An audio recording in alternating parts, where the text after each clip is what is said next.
This patient had silicone implants made of industrial grade silicone. She came all the way from Virginia for an explant surgery. She had a lot of breast pain, and she had an MRI that showed one side was ruptured. Her implants were PIP breast implants, and they were placed in Colombia.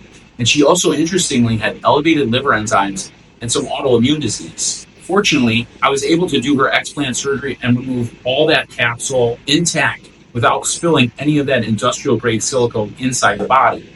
Interestingly, both sides had a rupture where the MRI only showed one side. MRIs are only about 97% accurate in picking up ruptures.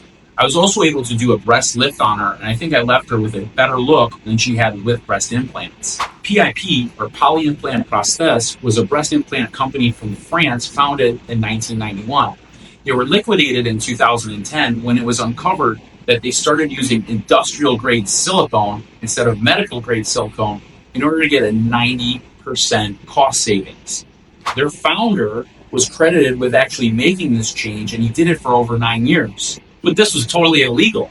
So he ended up doing 4 years jail time in France after criminal charges were brought up on him.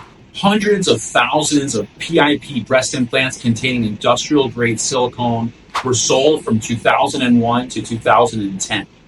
These implants had over a 500% higher rupture rate than their approved breast implant counterparts. There was a full recall on the company, but by that time, the company had already gone out of business. PIP silicone breast implants were never approved by the FDA here in the United States, but they were widely exported to South America and used all over Europe.